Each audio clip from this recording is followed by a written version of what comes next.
सरोवर में कमल के फूल के ऊपर आके विराजमान हुए थे, नवजात शिशु का रूप धारण करके।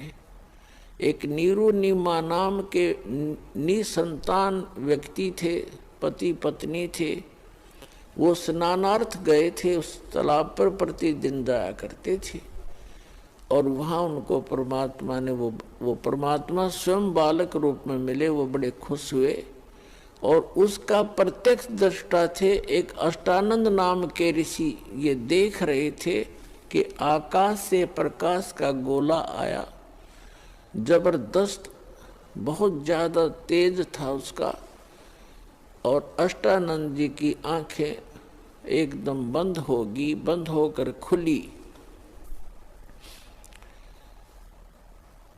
जब आंखें बंद हुई तो उसने क्या देखा कि कोई बालक है। जैसे सूर्य की तरफ आप कभी नजर दृष्टि करते हो तो आपकी आंखें उस तेज को सहन नहीं कर सकती, आप एकदम बंद कर लेते हो या साइड में करते हो।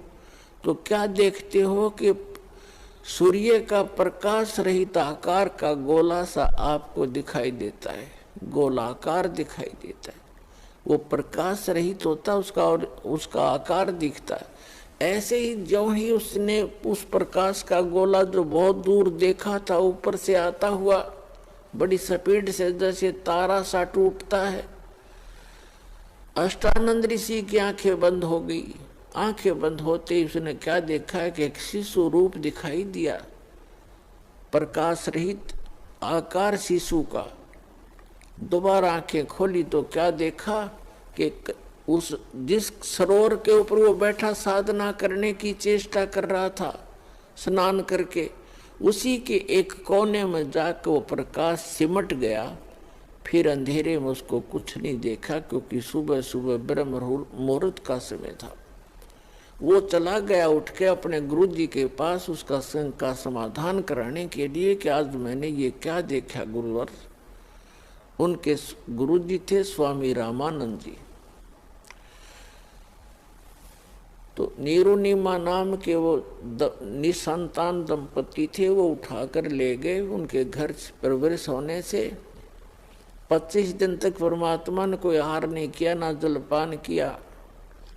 वो चिंतित हो गए दोनों पति पत्नी।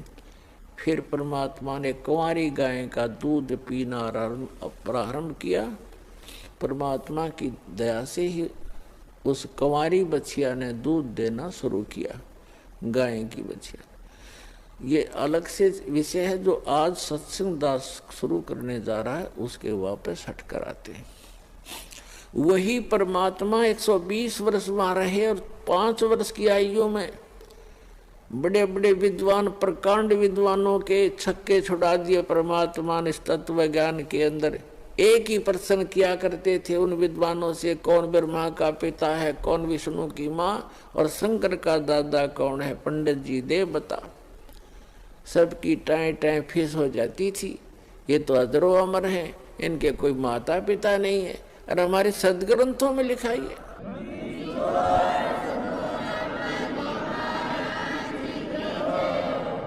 सच्चाई को ना सुनकर और ना ही खुद पहचान पाए और परमात्मा का विरोध कर दिया था। तो वो परमात्मा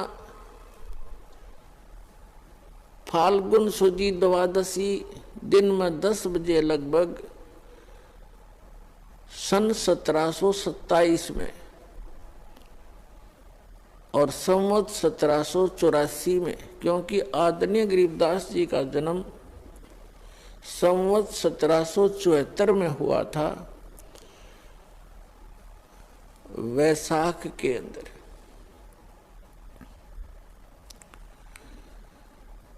और सन 1717 में, और परमात्मा आकर मिले जब वो 10 वर्ष के थे, सन 1727 में।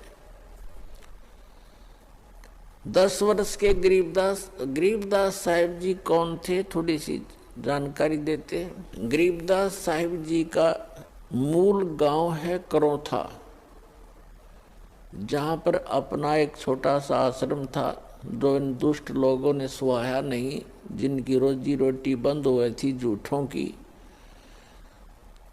और वहाँ झूठा प्रचार करके जनता को भ्रमित किया, मुख्यमंत्री को भ्रमित किया, क्योंकि वो भी आर्य समाजी है। और दास के ऊपर झूठे आरोप लगा लगा के और झूठे केस में जेल में डाल दिया और उसको आश्रम को ग्रहण कर लिया। फिर भी परमात्मा कहते हैं कि साच को आंच नहीं होती। पुणात्मा, आई कोर्ट ने हमारे हक में फैसला कर दिया सन 2009 में। मुख्यमंत्री आर्य समाजी और आर्य जो हमारा विरोध कर रहे थे, आर्य प्रतिनिधि सभा हरियाणा वाले, वो दोनों मिलकर सुप्रीम कोर्ट पहुंच गए। देख इनकी अकल मारी जा रही।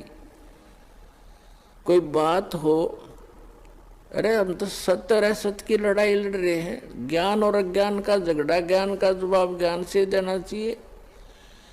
अब सुप्रीम कोर्ट में ऐसा मुंह पर थप्पड़ मार दिया परमात्मा ने उनके 8 वकील, 6 तो सरकार के, 2 उनके टॉप मोस्ट वकील के रखे। हमारा ओरिजिनल वकील भी नहीं जा रहा था, उसको कोई काम हो गया अचानक, और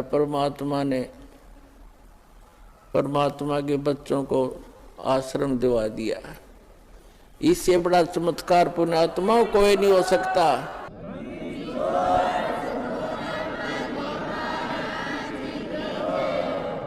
अब भगवान से बाहर कौन जाएगा? ये जज क्या है? ये भी परमात्मा के रिमोट से चलते हैं, उसी के बच्चे हैं, उनकी बुद्धि उनके हाथ में है। 1 सेकंड में सच्चाई को ऊपर ला दिया। अरे पुणात्मा, हमने उस आश्रम की आवश्यकता भी ना रह रही थी, क्योंकि वहाँ पर तुम्हारी गाड़ियाँ भी ना खड़ी हो सारी। जब आज हमारी व्हीकल चले जाओ, व्हीकल भी ना हो उसमें, वो तो ओडे का रह गया। लेकिन इनकी जात का बेड़ा पट गया कि इसे मुख्यमंत्री होया करे। राजा को चाहिए दोनों तरफ की बात सुनकर जब डिसीजन लेना चाहिए। एक तरफ जुआ जुड़ जा, तो ये कलयुगी राजाएं हैं।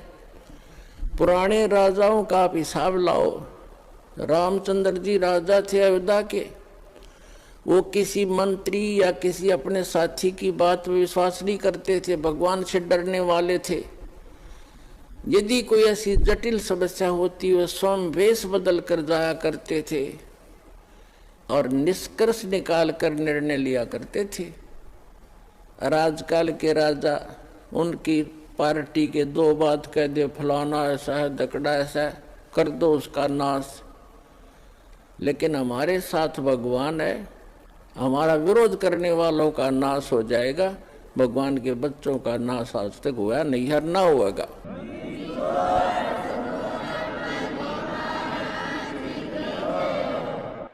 और हम ना किसी का बुरा सोचा और ना सोचते। तो पुण्यात्मा, ये गंदा लोक है और अब और गंदे विचार हो गए हमारे। भगवान से डर रहा नहीं, और जब तक ज्ञान नहीं होगा अध्यात्म, तो भगवान से डरना छोड़ देता आदमी, और तभी मार खाता है। और ज्ञान होगा फिर, जैसे बच्चा छोटा सा होता है, वो कोई तार नीचे गिर गया हो लूज हो के, और वहां से कोई स्पार्क को ज्वाइंट हो, उसका स्पार्किंग हो रही है, उसको आतिशबाजी जानकर उसको भी पकड़ लेता छोटा बच्चा और मर जाता है। जब वो बच्चा सियाना होता है, उसका दिमाग सही काम करता है, तो फिर वो डर बताते हैं उसको कि इसमें बिजली हाथ मत लगाना। फिर वो बच्चा औरों को भी बचाता है कि इसके निकट ना जाना, स्पार्क है, बिजली है, इसमें मर जाएगा, आप भी बचेगा, औरों को बचाएगा। तो इसी प्रकार जैसे कोई बच्चा कोई बोतल रखी है जिसमें विष हो, और वो लगा के मुंह को पी लेता, उसको पता ही नहीं, मर जाता है। तो पुण्यात्मा, जब उस बालक को ज्ञान होगा, बड़ा हो जाएगा, उस पर लिखा है विषय, तो वो आप भी नहीं हाथ ला और दूसरों को भी निलाने देगा कि इसके हाथ ना लगाना, इसमें जहर है। तो पुण्यात्मा, जो गलतियां आज हम कर रहे हैं, हम तत्व ज्ञान अध्यात्म ज्ञान की कमी के कारण वो विष पान कर रहे हैं, सपार्क वाला तार पकड़ रहे हैं, रिश्वत लेकर और चोरी करके, जारी करके, मिलावट करके, और एक दूसरे को अपनी ताकत का दुरुपयोग करके सता के हम विष पान करें। और जब ज्ञान होगा, हाथ भी नहीं लावेंगे, चाहे कुछ भी हो, भूखे मर लेंगे पर बुराई नहीं कर सकते। जैसे कर का जहर का रंग होरी हो, कहो कौन तिस खाव राम रंग होरी हो। आदरणीय गरीबदास साहिब जी को परमात्मा मिले, फिर अध्यात्म ज्ञान दिया। आज उसी का प्रकरण चल रहा है, लेकिन बीच बीच में बहुत सी साइड कथाएं सुनानी पड़ती हैं, तभी सत्संग बनता है। आदरणीय गरीबदास साहिब जी को परमात्मा मिले थे, सचखंड लेकर गए थे, फिर वापस छोड़ा था। उन्होंने उस तत्व ज्ञान को प्राप्त किया परमात्मा से। परमात्मा ने उनकी आत्मा में, कबीर जी ने पूरा अध्यात्म ज्ञान फीड कर दिया था। तब उन्होंने कहा था कि जैसे कर का जहर का रंग होरी हो, कहो कौन तिस खाव राम रंग होरी हो। कहते हैं आपके घर में होरी माने खुशी, जैसे आप होली मनाते हो, खुशी का दिन मनाते हो, कहते ये होरी नकली है। असली होली तो जब होगी तुम्हारे घर में भगवान की भक्ति होगी, सब दुख रोज टलेंगे।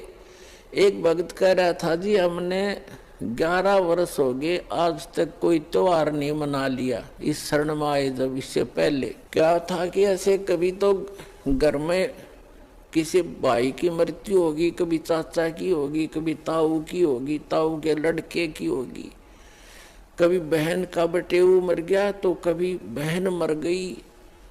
तो ऐसे 11 वर्ष हो गए हमने कोई त्योहार नहीं मनाया, रोया करते बैठ के त्योहारों को। तो ये खाक त्योहार है। तो परमात्मा कहते हमारी शरण में आओ, थारा रोज होली रहेगी। और जैसे बुराई तुम करते हो, जो बुराइयां करके धन संग्रह करते हो या किसी को सताते हो, ये तो ऐसा कर रहे हो जैसे जहर खा रहे हो।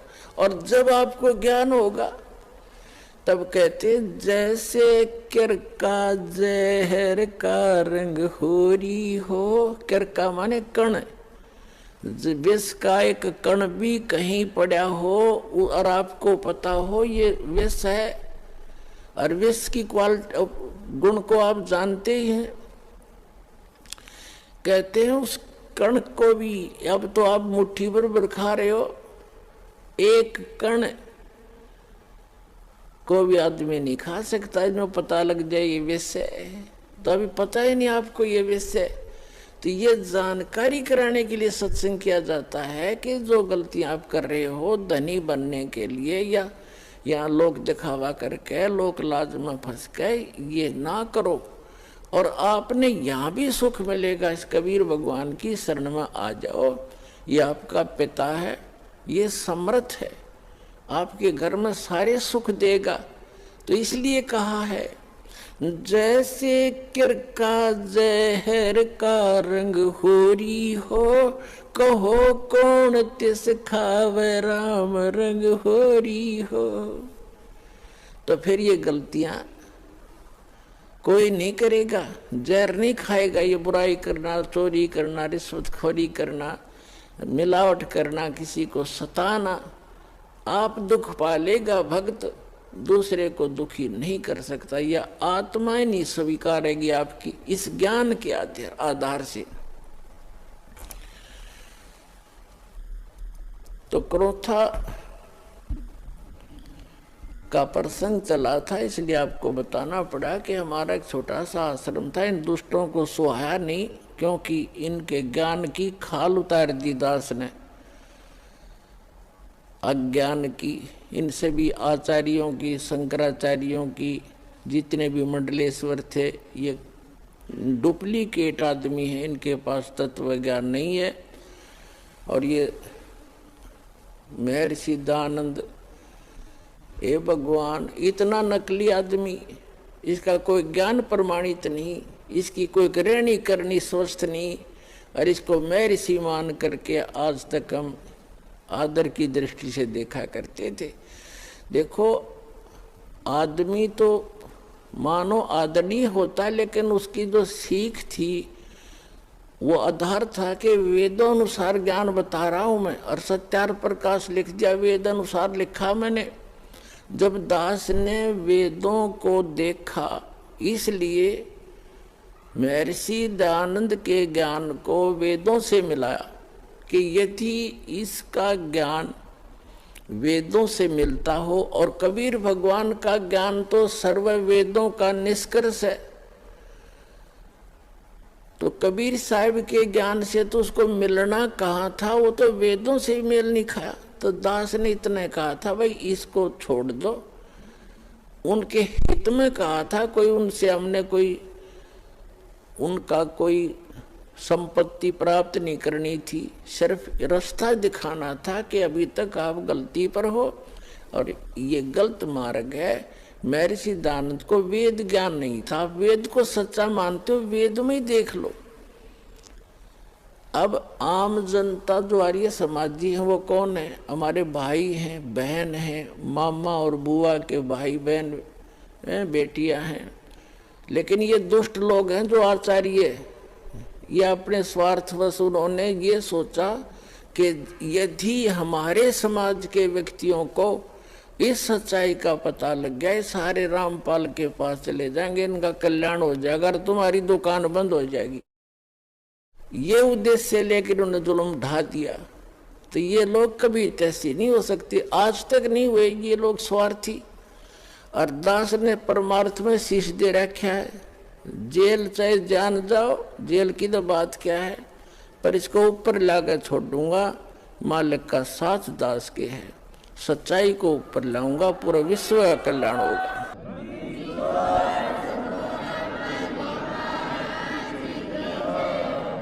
एक भक्त बता रहा था, बोला जी ये सतलोक आश्रम क्रोध था जो हमारा नहीं दे रहे, इनके साथ ऐसे बनेगी। एक व्यक्ति था, उसने कोई गलती कर दी तो पंचायत हुई, उसने फैसला कर दिया भाई 100 रुपये जुर्माना कर दे और चाहे 100 प्याज खा ले, इनमें से एक सिलेक्ट कर ले। वो बोला मैं प्याज खा लूंगा 100, वो ना खाएगे 20-30 खा गए।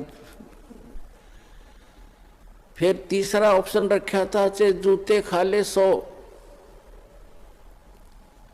इन तीनों में से कोई एक सिलेक्ट कर ले। नो बोला मैं जूते खा लूंगा, प्याज नहीं खाए। 2-4 अच्छे लगते हैं जूते भी, नाट गया जूते नहीं खाओ, 100 रुपये दे दूंगा। तो उन्हें प्याज भी खाए और जूते भी खाया, तो आखिर में जुर्माना भी देना पड़ा, दिया पाड़ा छुटा। तो इन गेला नो बनेगी। हाई कोर्ट न राय, सुप्रीम कोर्ट न राय रही, फिर बकवाद कर रहे हैं। 1.5 महीना हो गया सुप्रीम कोर्ट के आदेश को आज तक देना नहीं चाह रहे हमारे को। सिर में मार लियो उस आश्रम ने, मारा डूंडा ठहरा क्या परमात्मा ने। तो पुण्यात्माओं, ये नीचता की हद कर रखी है इन लोगों ने। प्रशासन भी यहाँ तक खड़ा उनके साथ ही जुटा हुआ है। कोई बात नहीं, समय आने दो, दुनिया उनको बैड अकाउंट में लेगी।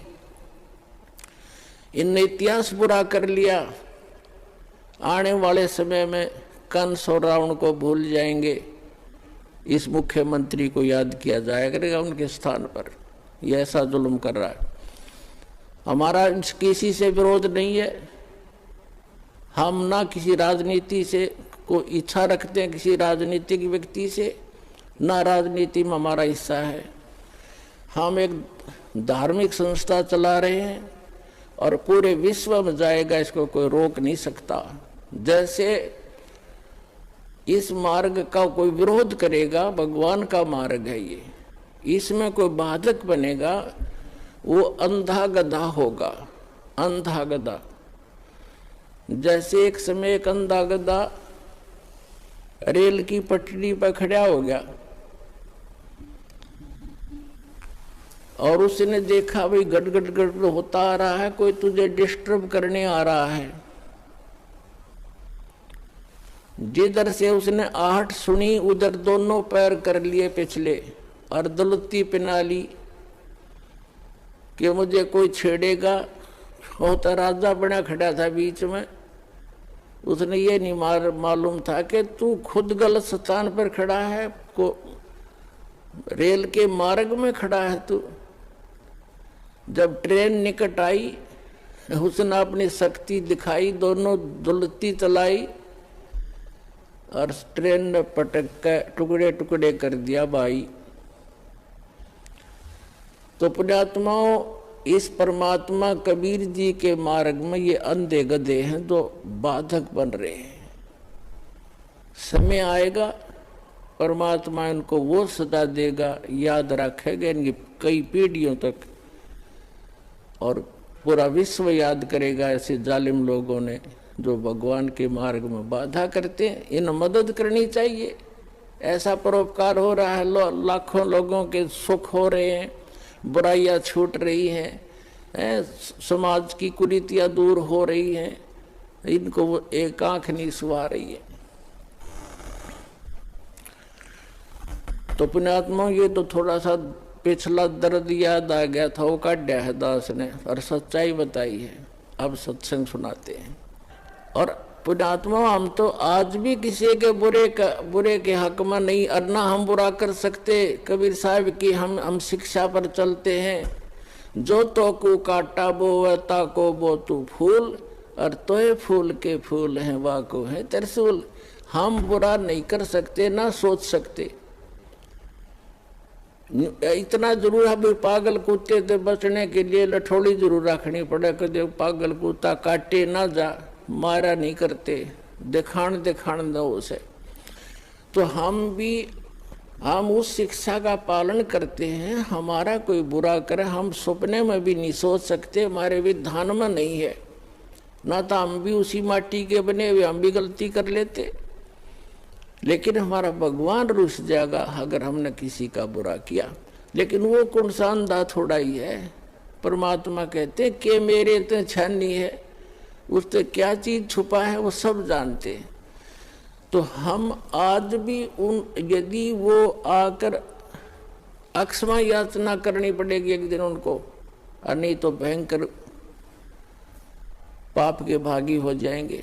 आज भी आकर वो क्षमा याचना करेंगे और भक्ति करेंगे तो हम सहर्ष उनको आम बच्चों की तरह स्वीकार करेंगे। लेकिन शायद उनके अंदर इतनी बुद्धि नहीं है, अहंकार में खत्म हो चुके हैं वो सभी हमारे भाई हैं। पूरी पृथ्वी के प्राणी हम एक परमात्मा के बच्चे हैं, हमें तो पता लग चुका है। ठीक है, घर का बालक या कोई पालतू कुत्ता भी पागल हो जाए उससे ही बचना पड़ता है, फिर वो अलग बात है। लेकिन पूरे संसार के जितने भी प्राणी हैं हम एक पिता की संतान हैं और सबके उद्धार के लिए प्रयत्न है। अब जो मानव शरीरधारी प्राणी हैं वो नाम लेंगे, दीक्षा ग्रहण करेंगे, बुराई त्याग देंगे, उनका तो मोक्ष होगा ही होगा। साथ में इस भक्ति सत भक्ति परमात्मा के दिए हुए इस अमृतवाणी के प्रचार से, और जो भक्त जाप करते हैं, सिमरण करते हैं, सुबह शाम दोपहर की भगवान की वाणी उच्चारण करते हैं और हवन यज्ञ करते हैं, धर्म पुण्य करते हैं, इनसे पूरे वातावरण में परिवर्तन आ रहा है। पूरे वातावरण में पशु पक्षियों पर भी असर होगा। जैसे एक बच्चा जा रहा सिमरण करता हुआ भगवान का, बहन बेटी भाई बस में बैठा है, तो उसका असर आसपास के भी होगा। जैसे कोई बीड़ी पीकर छोड़ता है, वो तो सारा कुछ वो इसी में गड़बड़ हो रही है, और आसपास को भी नुकसान करता है वो साथ बैठे वालों को। इसी प्रकार जैसे कोई हलवा बनाता है, हलवा बनाने वाला तो खा रहा है, लेकिन आसपास के घरों में भी अच्छी महक जा रही है, उनको भी आनंद आ रहा है। तो इसी प्रकार जो सत भक्ति कर रहे हैं वो हलवा खा रहे हैं, और उनके आसपास के मकानों में भी उसकी सुगंध अच्छी जा रही है। हर एक मीठ पकावे, आप भी मरे, दूसरों को भी बुरी बदबू जा उसकी। तो इस प्रकार जो सत भक्ति आप जी कर रहे हो, ये पूरे विश्व को लाभ होगा। पशु पक्षियों पर भी इसका असर होगा। जो परमात्मा की वाणी दास सुनाता है, और आप उसको कोई सीडी में ले गया है, कोई मोबाइल में चला रहा है, कोई हल के पीछे पीछे भी मालिक की वाणी बोल रहा है, उससे बीज भी अच्छा उत्पन्न होगा।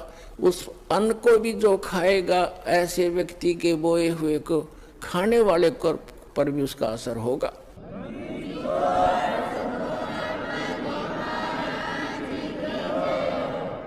एक समय परमात्मा कबीर जी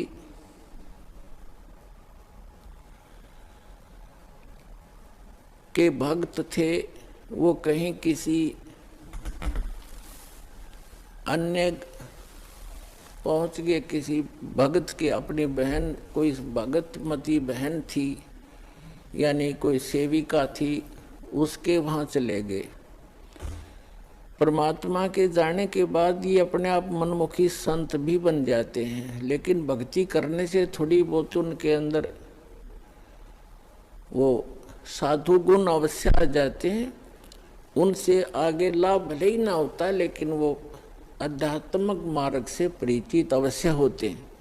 तो इस प्रकार का एक संत किसी अपनी सेविका के घर चला गया, और गुरुजी आगे गुरुजी की सेवा श्रद्धालु खूब करते हैं।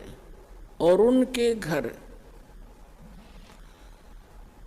उस बहन के घर, जिसके घर वो उसकी शिष्या थी, उसके घर गया था वो संत। उसके घर उसकी बहन आई हुई थी, उस लड़की की बहन, और उसकी इकलौती पुत्री थी। वो विधवा हो गई थी 1 महीना पहले, और उस लड़की ने, संत भक्त आए हुए थे, उनके भोजन में उसने भोजन बना दिया। उसकी बहन ने कहा, बहन तू बना दे, मुझे कुछ और काम है और सेवा करती हूँ। तो उस बहन ने वो भोजन बनाया, साधु संत ने खाया। सुबह उठ के उसको सारी रात सपने आए, मेरी बेटी विधवा होगी, हे भगवान क्या होगा, मेरी बेटी विधवा होगी, इसके तो बालक भी छोटे छोटे हैं, अब इसका क्या हाल होगा हैं। आगे दूसरा पति, उसका भाई भी नहीं था पति का, बटेऊ का, अब इसका क्या रहा होगा, यानी इतनी चिंतित थी वो। तो सुबह उठ के उस संत ने कहा अपनी शिष्या से, बहन आज ये हमारा भोजन किसने बनाया था? ये कल रात का जो भोजन था ये किसने बनाया था? तो उसने बताया, जी मेरी बहन आई हुई है, उसने बनाया था। अच्छा, क्या उसका कोई आपत्ति है उसके ऊपर, कोई दुख है उसको? कहा महाराज जी घना दुख उसको, तो नाम तो ले नहीं रखा। उसकी एक का बेटी थी और वो विवाह करा था, 2 बालक छोटे छोटे, उसके पति की मृत्यु होगी, विधवा होगी बेटी, यह बहुत दुखी है। तो पुण्यात्मा, अब उसके द्वारा बनाए गए वो सोच विचार जो उसके थे उस अन्न में पहुंचे, और उस अन्न को खाने से उस संत भी डिस्टर्ब हो गया। और इसी प्रकार आप इस भक्ति, जैसे बहन बेटियां हैं, अब क्या करती हैं, मोबाइल परमात्मा ने चला दिए, और बहुत से सिस्टम ऐसे चल गए हैं। ये इतना सहज मार्ग है पुण्यात्माओं, जैसे आरती करते हो, सुबह का नित्यनेम भी करते हैं, क्योंकि इसमें मानसिक काम नहीं है। जैसे खाना बनाना इस रूटीन है। अब जैसे गाड़ी चलाते हैं, अब उसमें मानसिक काम घना नहीं होता, अभ्यास हो जाता है इनका अपने हाथों का अपने आप ही। तो उसमें भगवान की भक्ति, जैसे आरती लगा दी, आरती भी करता रहे और काम भी करता रहे। और जैसे तो इसी प्रकार जैसे बहन आरती करती हैं या मंत्र करते करते नाम आरती रोटी बना रहे हैं मंत्र करने लगे, तो उनका असर उस अन्न में भी होगा और खाने वाले को भी वो अनुकूल करेगा, उसमें उसका लाभ देगा। तो इसी प्रकार ये साधना ऐसी है, इससे बहुत पूरे विश्व का कल्याण हो जाएगा। अब उस प्रसंग पर आते हैं जहां हमने शुरू करना था। तो करोथा आश्रम जो है, करोथा गांव है एक, जिला रोहतक के अंदर, रोहतक झज्जर रोड पे।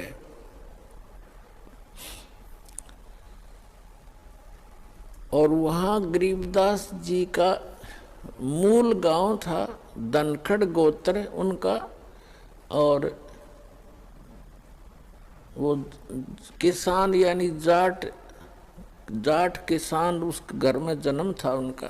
उनके जो पिताजी थे वो गांव छुडानी में ब्याहे थे, यानी गरीबदास जी के नानके थे वो छुडानी में। और गरीबदास जी की माता का कोई भाई नहीं था, जिस कारण से गरीबदास जी के पूज्य पिताजी श्री बलराम जी नाम था उनका, धनखड़।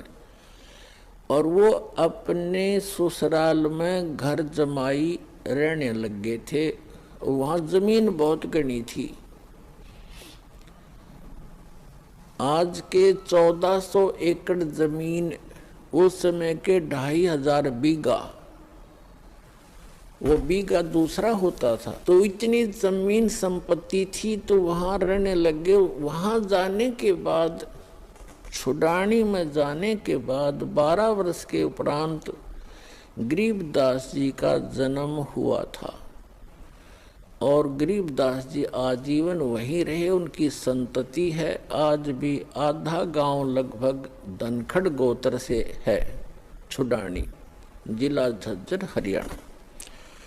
तो गरीबदास जी का ज्यादा आना जाना करोथा गांव में ही रहा, क्योंकि भाईचारा वहीं था।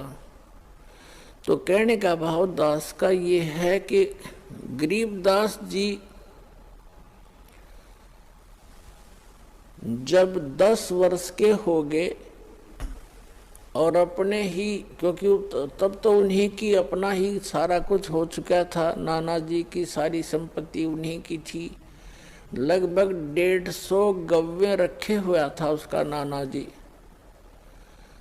रखा करते थे, क्योंकि जमीन बहुत थी। उसमें चरागाह बना देते, वर्षा हो जाती, कुछ खाने के लिए गेहूं जौ आदि बीज लेते, चने सरसों हो जाती।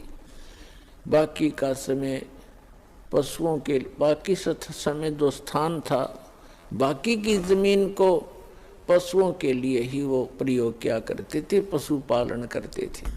उसके साथ साथ 2-4 किराए के पाली होते थे गांव के, और कुछ ऐसे व्यक्ति होते थे जो गव्वे रखते थे, लेकिन उनके पास अपनी जमीन नहीं होती थी, वो भी उसी में चराया करते थे।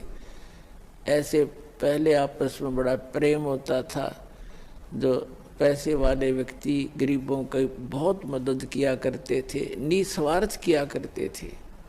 तो ऐसे 10-12 पाली गवाले इकट्ठे होकर प्रतिदिन गौवें चराने जाया करते थे। अपनात्मा, ये वो शुभ दिन है द्वादशी का, जो आप और हम ये त्योहार मनाने जा रहे हैं। हमारे संतों के ये त्योहार हैं, और ये वो अनमोल त्योहार हैं कि जिस दिन जिस भगवान के लिए हम भटक रहे हैं, राजाओं ने राज त्याग दिए, ऋषि महर्षियों ने शरीर गाल दिए तपस्याएं करके, लेकिन इस काल भगवान ने रास्ता ठीक नहीं दिया उनको। और भगवान रास्ता देने आए, सही विधि बताने आए, तो हमने स्वीकार नहीं किया अपनी अबोधता के कारण। अपन परमात्मा दिन का फाल्गुन सुदी यानी फाल्गुन मास की द्वादशी, चांदनी द्वादशी दिन के 10 बजे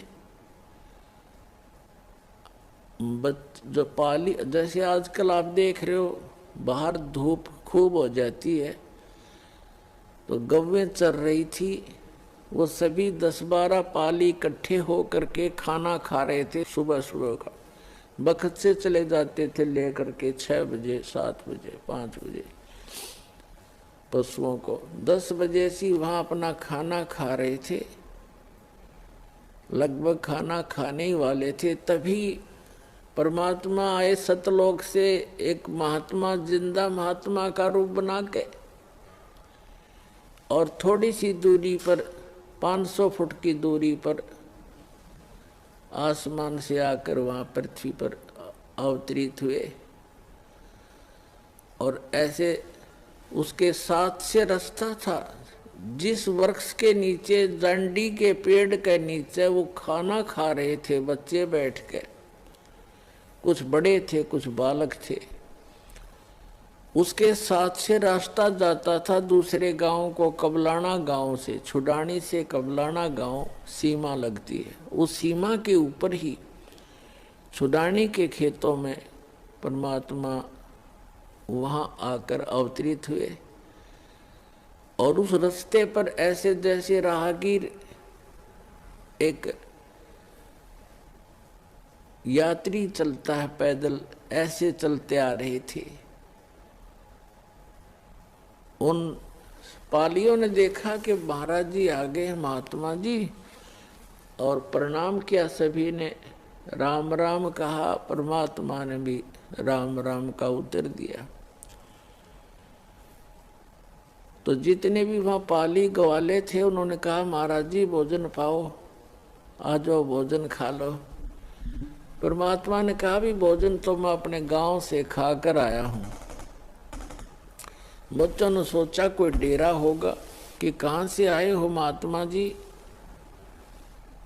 उन्होंने कहा कि मैं सतलोक से चलकर आया हूँ भाई, मेरा गांव है सतलोक। बच्चों ने सोचा होगा कोई सतलोक गांव भी होगा भाई कितना। फिर महाराज जी भोजन खा लो, भोजन नहीं खाओगे ना तो दूध तो पीना पड़ेगा अपना, क्योंकि हम अतिथि को ऐसे बगैर खाए पिए जाने नहीं देते। एक प्रेम भाव से आतिथ्य सत्कार करने के लिए उन्होंने ऐसे बोला। तो परमात्मा ने कहा भाई दूध पिलाना चाहते हो तो पिला दो, मैं कंवारी गाय का दूध पीता हूं। अब जो बड़े बड़े पाली थे, कोई 40 वर्ष का, कोई 50 वर्ष का, कोई 30 वर्ष का, कोई 20 वर्ष का, वो कहने लगे महाराज जी आपकी दूध पीने की नीत नहीं है, आप तो मजाक करते हो। कंवारी गाय कोई दूध दे सकती है? गाय तो जिसको बच्चा हो चुका हो, लागड़ गाय ही दूध दे सकती है। परमात्मा बोले भाई देख लो, यदि दूध पिलाना है तो कंवारी गाय का पीता हूं। तब गरीबदास जी खड़े हुए, 10 वर्ष के बालक थे, कहते पिछले तप से होत हैं पूर्ण हंस मुराद। पिछले संस्कार से प्रेरणा बनती है, जो आप यहाँ पहुँचे क्रोथा में ऐसे नहीं आते। इस ज्ञान को दुनिया सुनने लग रही है और क्या लाखों लोग करोड़ों लोग सुनते हैं और कौन पहुँच पाते हैं। पिछले जब से होत हैं पूर्ण हंस मुराद, पिछले संस्कारों से ये सब काम मनोकामनाएं पूर्ण हुआ करती हैं। तो एकदम खड़े हुए जैसे बालक लीला करते हैं, अबोध बालक सा।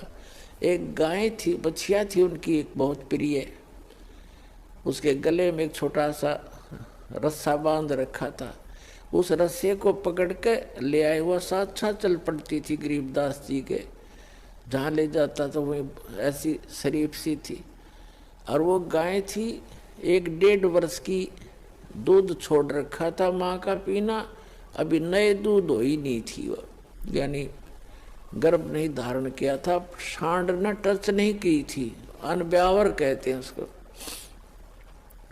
वेदों में ऋग्वेद मंडल नंबर 9 सूक्त नंबर 1 मंत्र 9 में यही स्पष्टीकरण दिया है कि जब वो परमात्मा आता है तो कंवारी अभियदन्या धेनु शृणंती, मतलब कंवारी गाय से उसके परिवर्ष की लीला होती है और कुंवारी गाय का दूध पीता। तो उन्होंने कहा, भाई गरीबदास जी ने कहा, देखो महाराज जी, इसका बालक तो बच्चा तो है नहीं कोई, हैं छोटे छोटे थन सतन है इसके, यह दूध कैसे देगी। तो परमात्मा ने कहा, खड़े वह बछिया खड़ी थी और ऐसे थपकी मारी, लंबे लंबे सतन हो गए, और कहा परमात्मा ने कि कोई सफेद कोई पात्र लाओ साफ। तो मिट्टी के पात्र होते थे, उनको मांझ धोकर रखा हुआ था, जैसे लस्सी का ले जाते हैं, वो उन्होंने खाली कर लिया था, धो भी लिया था। कहने लगे, ये ला पात्र, इसके नीचे रख ले भाई। गरीबदास जी नीचे बैठ गए, कबीर परमात्मा ने कमर पर थपथपी लगा दिया, आशीर्वाद दिया बछिया को। लंबे लंबे सतन हो गए नो, 3-3, 4-4 इंच के, और दूध की धार बंद गई और वो पात्र भर गया, फिर बंद हो गई अपने आप। पुणात्मा गरीबदास जी ने वो सारा का सारा दूध परमेश्वर को दे दिया। परमेश्वर ने थोड़ा सा पिया और फिर कहा, ले बच्चों पी लो, ये अमृत है, इस लोक से नहीं, ये मेरे सतलोक से आया है। लेकिन जो बड़े अपना अपना बुद्धिमान मानने थे, अकलबंद मानने थे, वह कहने लगे, हम ना पीवा, ये पाप का दूध है। तंत्र जंतर मंतर करके कुंवारी बछिया का निकाल दिया, हम ना पीवा कुंवारी बछिया का दूध, ये तो पाप का दूध है। और तेरी जात का पता नहीं तो कौन सी जात का है, तेरा जूठा कदे भी ना पीवा मैं। तब गरीबदास जी ने कहा 10 वर्ष के बालक ने, ला मुझे दो भगवान, आपका अमृत कब कब प्राप्त हो हमें। तो पुण्यात्माओं ये कहते हैं, पालने में पूत के पैर पहचान हो जाती है। बचपन से ही उसमें कुछ ऐसे विलक्षण गुण होते हैं जो पुण्यात्मा होती हैं। ऐसी पुण्यात्माओं को परमात्मा आकर मिलते, उसका विधान है ऋग्वेद मंडल नंबर 9 सूक्त नंबर 86 मंत्र 26 और 27 में। ऋग्वेद मंडल नंबर 9 सूक्त मंत्र 82 मंत्र 1, 2, 3 में। ऋग्वेद मंडल नंबर 9 सूक्त 20 के मंत्र 1 में। ऋग्वेद मंडल नंबर 9 सूक्त चम्मन के मंत्र 3 में। ऋग्वेद मंडल नंबर 9 सूक्त 94 के मंत्र 1 में। ऋग्वेद मंडल नंबर 9 सूक्त 95 के मंत्र 2 में।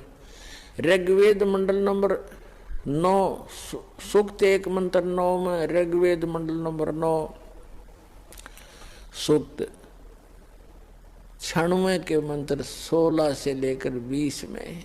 यही प्रमाणित किया है कि वो परमात्मा ऊपर के लोक में रहता है, सह शरीर है, नर आकार है, सिंहासन की तरह, राजा की तरह सिंहासन पर विराजमान है। वहां से गति करके आता, सह शरीर आता है, अच्छी आत्माओं को मिलता है, उनको उपदेश देता है, ज्ञान देता है, सत्य भक्ति बताता है। और यहाँ कवियों की तरह आचरण करता हुआ घूमता है, वाणी के द्वारा अपना महिमा गाता है, लोकोक्तियों के माध्यम से, दोहों के माध्यम से, जिस कारण से एक प्रसिद्ध कवियों में से भी एक प्रसिद्ध कवि का की उपमा उपाधि भी प्राप्त करता है। लेकिन वो होता है भगवान। ये निष्कर्ष है चारों वेदों का। तो पुण्यात्माओं, उसी विधान अनुसार वो परमात्मा वहां आए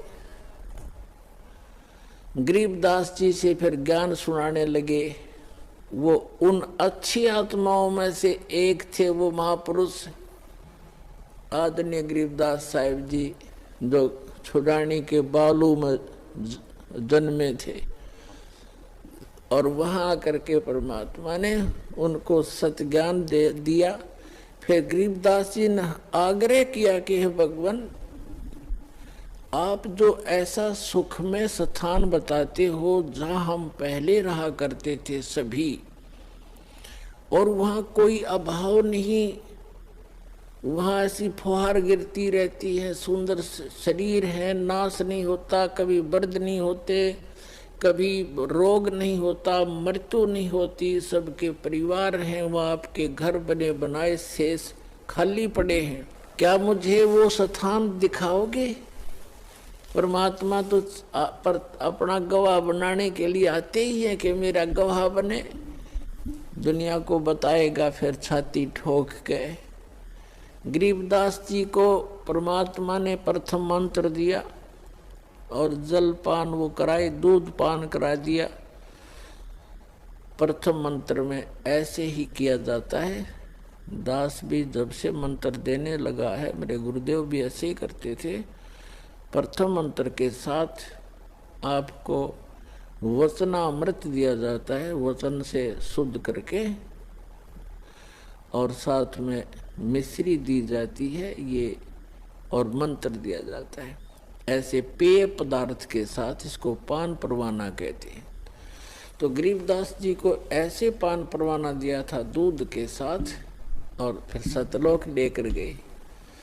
जब सतलोक, जब गरीबदास साहिब जी जा रहे थे, धर्मराज का लोक दिखाया, ब्रह्मा विष्णु महेश का लोक दिखाया, और एक कोमन स्वर्ग था वो दिखाया, ब्रह्मलोक दिखाया। ब्रह्मलोक के अंदर परमात्मा ने दिखाया कि एक नकली सतलोक, नकली अलखलोक, नकली अगम लोक और अगम अनामी लोक।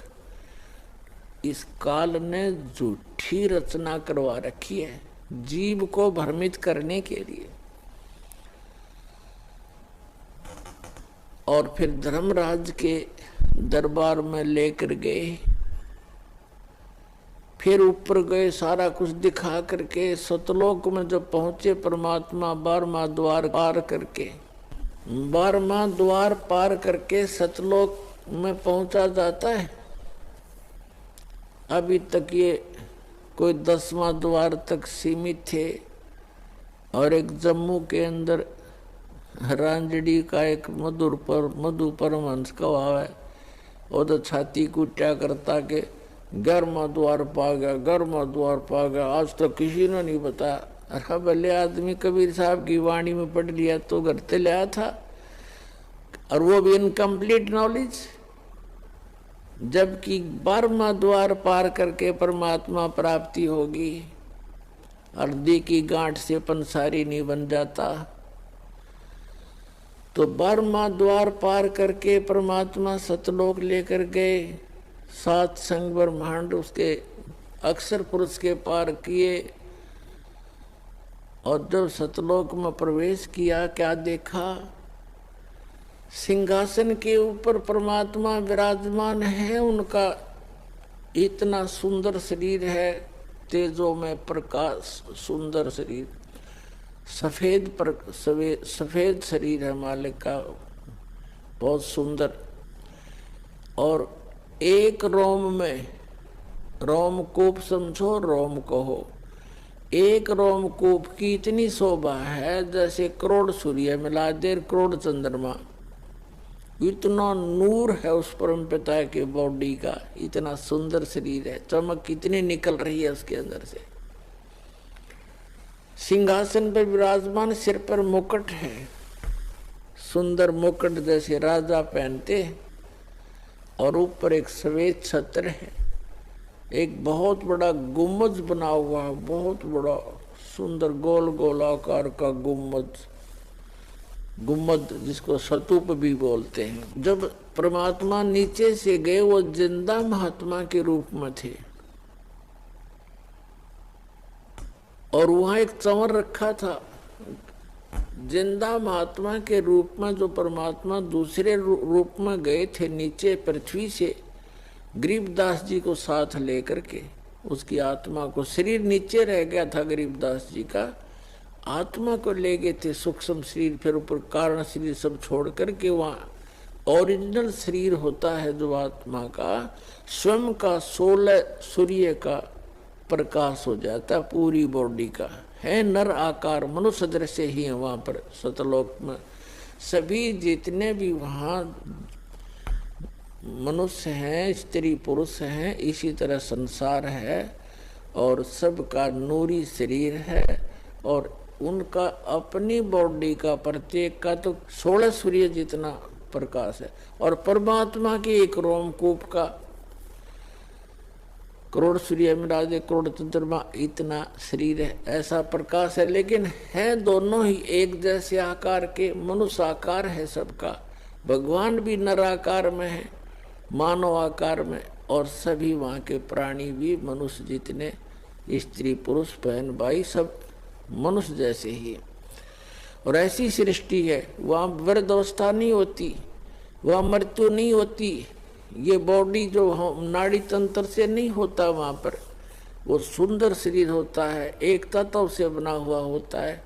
उसका वर्णन यहाँ करना और समझाना भी आपके लिए, दास के लिए दुर्लभ है, क्योंकि आप उस तिथि को पकड़ नहीं पाओगे, वो तो वहाँ जाए पता लगेगा आपको।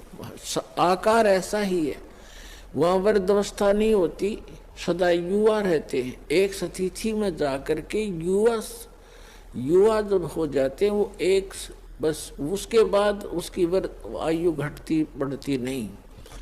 तो इस प्रकार वहाँ की स्थिति है। गरीबदास जी ने वहाँ का नजारा देखा, ओए होए, और फिर क्या किया कि कबीर साहब जो जिंदा महात्मा के रूप में गए थे, वो चंवर उठाकर अपने दूसरे रूप जो सिंहासन पर विराजमान थे उस पर चंवर करने लगे। जैसे एक सेवक अपने गुरुदेव पर करते हैं या नौकर अपने राजा पर करते हैं, राजा के सेवक श्रद्धा से मक्खी हटाने के लिए, जीव जंतु ना मर जाए, उद्देश्य तो उनका ये होता है। लेकिन वहाँ एक शौक के लिए, शान और आदर सत्कार के लिए करते हैं, वहाँ मच्छर माखी का कोई लेन देन नहीं है, कोई व्यवहार नहीं है। तो गरीबदास जी ने सोचा कि ये जो नीचे से बाबा जी आया है, ये तो नौकर है इस भगवान का, इसका सेवक है, चेला चला होगा इसका, और भगवान तो ये बैठा है, नू देखे बार बार उसके चेहरे का। गरीबदास जी कहते हैं कि सवेत छतर सिर मुकुट विराजे, और देखत ना उस चेहरे नो, भगवान के सिर पर सफेद मुकुट है, ऊपर सफेद छत्र है और सुंदर मुकुट है। कहते उस चेहरे न देखते नहीं, वो साकार है, हमरे ही उनिहार है, हमारा सृजनहार। उनिहार माने हमारी शकल का, हमारे जैसा है हमारा भगवान, हमारा सृजनहार। तो गरीबदास जी असमंजस में पड़ गए, भी ये क्या चक्कर है। उन्होंने देखा ये है भगवान तय। इतने में क्या हुआ कि वो खड़ा हो गए, जो सिंहासन पर विराजमान थे तेजो में शरीर युक्त परमात्मा सतपुरुष, वो खड़े हुए, और जो बाबा जी रूप में साधु जिंदा महात्मा के रूप में नीचे से गए थे, वो उस सिंहासन पर विराजमान हुए।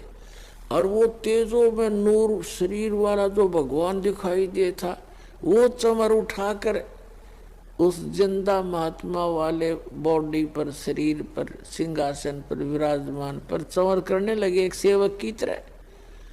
अब गरीबदास जी कभी बाबा जी की तरफ देखे, कभी भगवान की तरफ देख रहे थे। अब सोच रहे थे मन में कि बाबा जी था छांडी भाई, भगवान इसके ऊपर चंवर करे, ये क्या चक्कर है। इतने में क्या हुआ कि वो तेजो में शरीर और जिंदा वाले शरीर में समा गया। अकेले वो कबीर भगवान जो नीचे से एक जिंदा महात्मा के रूप में गए थे, अनंत कोट ब्रह्मांड के सिंहासन पर विराजमान है और चंवर अपने आप हो रहा है। और परमात्मा का, जिंदा महात्मा का रूप फिर उतना ही नूरी बन गया, इतना तेज बन गया और सकल न्यों की न्यों। तब परमात्मा ने कहा था कि गरीबदास, जहां तुम रह रहे हो बालक, वो एक पुनिशमेंट प्लेस है, वो एक प्रिजन है तुम्हारे लिए, एक कारागार है, वहां कोई जीव सुखी नहीं। अब वहां से जब देखते हैं ऊपर जाकर के आत्मा निर्मल हो जाती है और वहां इतनी तेज दृष्टि होती है, यहाँ की सुई सुई देख सकता वहां का गया हुआ व्यक्ति। इतनी आत्मा की आई का इतना तेज है उसकी नजर। तब गरीबदास जी नीचे देख रहा है, ओए ऐसे दिख रहे जैसे कीड़े मकोड़े तंग पा रहे हो, प्रत्येक की बॉडी के अंदर का सामान भी दिखाई देता वहां से। इसके अंदर क्या है, इसमें ब्लड की नदियां बह रही हैं, नाड़ियां, इनके अंदर ब्लड बह रहा, वो भी उसके अंदर भी करोड़ों जीव घूम रहे हैं, हाँ मचल मचा रहे हैं, इधर घूम रहे हैं, टट्टी पेशाब हार्ड मांस ये दिखाई देता। अब तो हमारी आँखों पर चर्बी डाल रखी है हमने, ये सब कुछ दिखाई देता है। सर की पॉलिश पे, पाउडर पे, दिन रात लिपस्टिक लान पे, डंगे पर डंगा लान पे हम अपना जीवन नाश कर देते हैं। और एक सेकंड में मृत्यु हो जाती है, इसमें कीड़े पड़ जाते हैं, जख्म हो जाता है। इसके अंदर हम संतुष्ट हुए बैठे और यहाँ की बकवादों में इसको जीवन नाश करते, जो वहां जाकर पता चलता है। तब परमात्मा ने कहा कि गरीबदास अब नीचे जा बेटा, ये है तुम्हारे स्थान, ये खाली महल पड़े सारे जो नीचे चीटी से लेकर हाथी तक और राजा और रंग जितने पृथ्वी पर इस काल के किस ब्रह्मांड में तुम गए हो और जितने ये परब्रह्म के, उस परब्रह्म के अक्षर पुरुष के लोक में गए हैं, इन सब के इस सतलोक के अंदर अलग अलग बहुत सुंदर महल हैं, एक जैसे, उनमें कोई अंतर नहीं किसी भी फैसिलिटी का। वहाँ कोई ऊंच और नीच नहीं है, वहाँ कोई जात और पात नहीं है, वहाँ मरण और वृद्ध अवस्था नहीं है। ये वो स्थान है। पुणात्मा गीता अध्याय नंबर 7 के श्लोक नंबर 29 में कहा कि अर्जुन, मेरे इस ज्ञान का जो आश्रय कर लेगा, चौथे अध्याय के 32 और 34 श्लोक में कहा है कि भगवान वो परमात्मा स्वयं आकर के अपने मुख कमल से तत्व ज्ञान प्रचार करता है। उसके अंदर यज्ञों की जानकारी, धार्मिक अनुष्ठानों की जानकारी विस्तार पर पूर्वक कही गई है। वो तत्व ज्ञान है। उस तत्व ज्ञान को तत्वदर्शी संतों के पास जाकर समझ, यानी गीता ज्ञान दाता भी उस तत्व ज्ञान से अपरिचित है। वो गॉड गिवन ज्ञान है, वो तत्व ज्ञान है। भगवान आकर स्वयं देता, अपने मुख कमल से बोलता, सच्चिदानंद घन ब्रह्म, वो परम अक्षर ब्रह्म। तो 7वें अध्याय 29वें श्लोक में कहते हैं, गीता ज्ञान दाता कह रहा है कि मेरे इस ज्ञान का जो आश्रय कर लेता है, तत्वदर्शी संत की खोज कर लेता है, और वो व्यक्ति जरा और मरण से छूटने का प्रयत्न करते हैं। कौन करते हैं? जो संपूर्ण अध्यात्म से परिचित और सभी कर्मों से परिचित, वो व्यक्ति जरा यानी बुढ़ापा और मरण माने मृत्यु से मोक्ष के लिए, सदा के लिए, छुटकारे के लिए प्रयत्न करते हैं, जो उस तत्व ब्रह्म से परिचित हो चुके हैं, सारे धात्म ज्ञान से परिचित हो चुके और सब कर्मों से परिचित हैं। जैसे आज के सत्संग में एक विशेष ये भी दास बता रहा है कि ऐसे कर्म नहीं करने चाहिए जिनसे हमें वो भोगने को दुबर हो, भारी हो। उनसे बचने के लिए ज्ञान है, इस ज्ञान से फिर अपने आप हाथ सिकुड़ जाएगा आपका। तो ये कंप्लीट स्पिरिचुअल नॉलेज है, दातम ज्ञान है। और ये कर्म बताए जाते हैं कि इनसे जो परिचित हो जाता है वो केवल जरा और मरण से छूटने का ही प्रयत्न करता है। तो फिर अर्जुन ने पूछा कि किम तत्परम, 8वें अध्याय के प्रथम मंत्र में, तीसरे मंत्र में उत्तर दिया 8वें अध्याय के गीता में कि वो परम अक्षर ब्रह्म है। तो पुण्यात्माओं, वो स्थान है सतलोक जहां जरा और मरण नहीं है।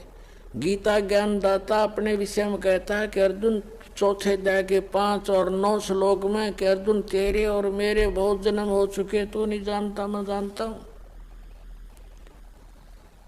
अध्याय नंबर 10 के श्लोक नंबर 2 में गीता में, अध्याय नंबर 2 के श्लोक 12 में गीता ज्ञानदाता कहता है अर्जुन, जन्म मृत्यु तेरी भी और मेरी भी सदा बनी रहेगी।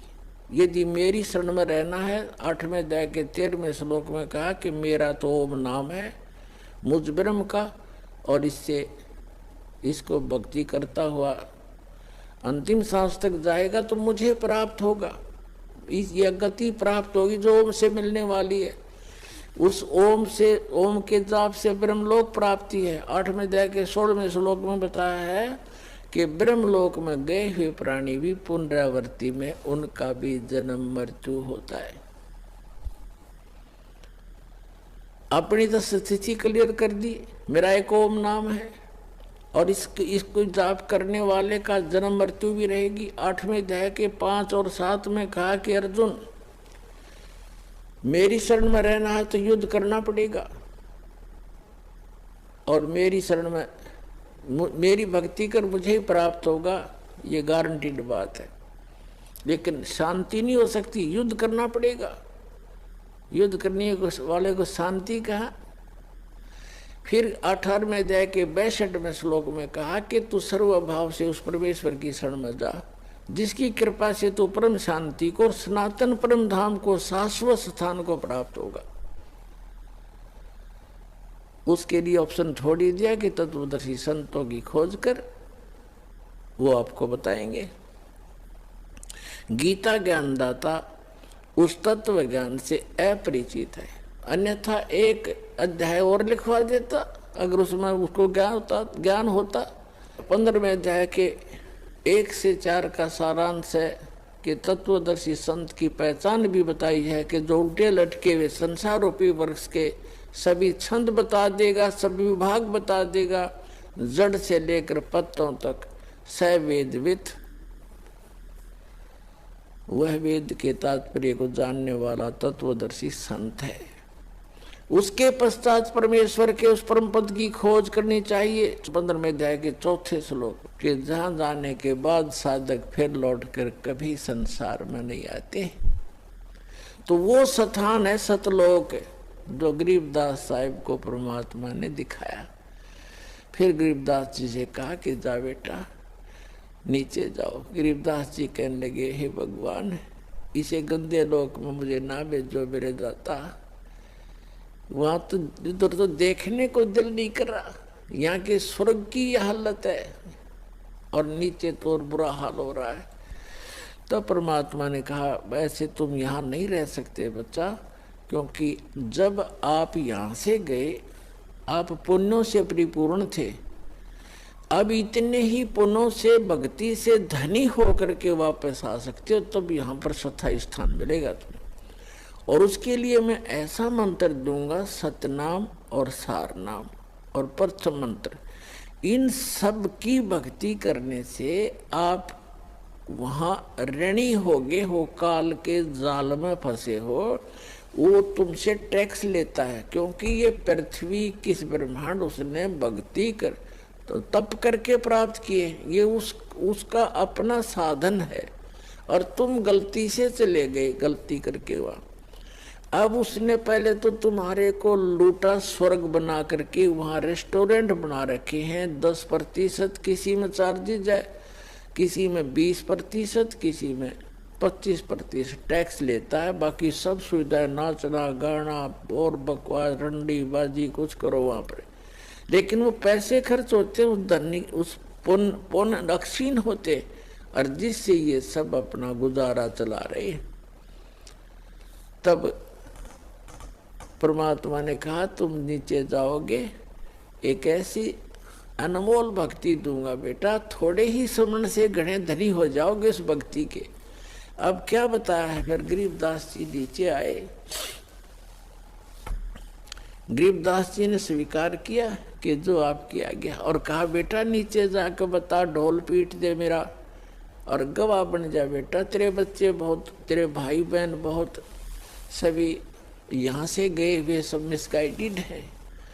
और कबीर भगवान ने उनके अंतःकरण में कंप्लीट स्पिरिचुअल नॉलेज फीड कर दिया। पहले यही नॉलेज परमात्मा ने इस सरपुरुष जो 21 ब्रह्मांड का स्वामी जो काल है इसके अंदर फीड किया था। इसने क्या किया, और उस समय आने पर निकलना था, ऐसा विधान बनाया जाता न उनके कि समय आने पर वो अपने आप उसके श्वासों के माध्यम से समुद्र में प्रकट हो गया। सामने श्वासों से बाहर निकला तो कमल के फूल के ऊपर ऐसे बहुत सुंदर जो वेद बने बनाए उसके अपना, जैसे आप देखते हो कहाँ से फैक्स किया जाता है, ईमेल की जाती है, कहाँ कंप्यूटर से निकाल लिया जाता है, पूरा मैटर से बुक की बुक निकाल लो, ग्रंथ के ग्रंथ निकाल लो, ऐसे उसके श्वास के अंदर से वो ग्रंथ बाहर आ गए। हमारी ये भौतिक विज्ञान है, वो आध्यात्मिक विज्ञान है। उसके अंदर 2 सेकंड में कागज के कुछ एक जादूगर, आप जैसे कई मूर्ख बनाते हैं हमें कि उसमें कहाँ से कागज आ गए, कागज था ही नहीं, ये नहीं था। अरे भगवान ने जो पृथ्वी बना दी ये कहाँ था पहले? उन्हें कागज बनाते देर लगे? तेरा हमारी यहाँ बुद्धि सीमित कर दी अनाड़ियों ने। तो उसने ज्ञान पढ़ा, इस काल भगवान ने क्या किया, उस सारे ज्ञान को पढ़ा जिसके अंदर उसकी विशेष जानकारी थी और भक्ति विधि थी, वो उसने नष्ट कर दी। केवल काम चलाओ ग्रंथ रख लिए, जो ना तो भगवान की महिमा भी है उस ग्रंथों में और उसका ज्ञान पूरा नहीं है। और वेद भी लास्ट में लिख देते हैं नेति नेति, कि जितना हम बता रहे इतनी महिमा उसकी नहीं है, उसकी और भी शेष है। तो इस प्रकार 4थे अध्याय 15वें अध्याय के 4थे श्लोक में कहा है कि उसके पश्चात परमेश्वर की उस परम पद की खोज करनी चाहिए, जहां जाने के बाद साधक लौटकर कभी संसार में नहीं आते। तो गरीबदास साहब जी को नीचे भेजा परमात्मा ने, कहा कि जा बेटा तुझे इतनी ऐसी भक्ति दूंगा। तो गरीबदास जी ने फिर थोड़ा सा प्रमाण दिया है, थोड़ा बताऊंगा, फिर सत्संग से हटकर है। क्या कहा, सत्य नाम पालड़ रंग होरी हो, और 14 लोक चढ़ावे राम रंग होरी हो, 3 लोक पासंग धर रंग होरी हो, तो ना तुलाया राम रंग होरी हो।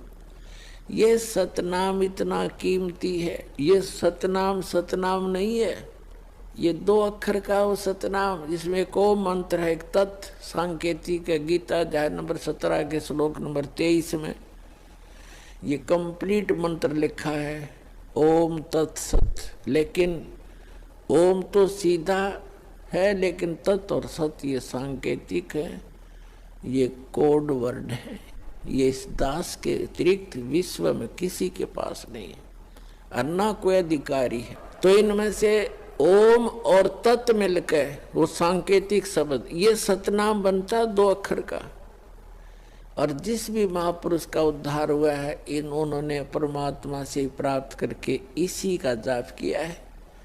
उनको भगवान स्वयं आए गुरु रूप में, या कोई गुरु से गुरु अपना शिष्य बना करके उनको गुरु पद पर आगे उनका उद्धार किया। इसी मंत्र से सबका उद्धार हुआ। इसके अतिरिक्त कोई विश्व मंत्र नहीं है जो इस जरा और मरण ने समाप्त कर सके।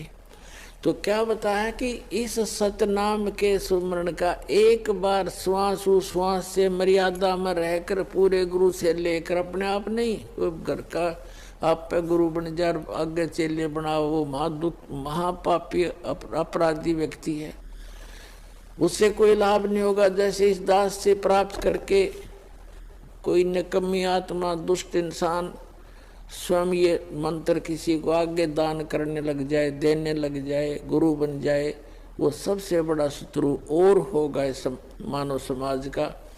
भगवान का द्रोही होता वो व्यक्ति, क्योंकि वो अधिकारी नहीं है, वो झूठा लाइसेंस बना रहा है, झूठा वो डुप्लीकेट पासपोर्ट बना रहा है। आगे चल के समय पर धोखा देगा वो पासपोर्ट उसका। इस विश्व में इस दास के अतिरिक्त आज के दिन दूसरा कोई सतमार्ग और ये ज्ञान और उपदेश का अधिकारी नहीं है। ये सत्कर मान लियो पुण्यात्मा, झूठ नहीं बोलता दास।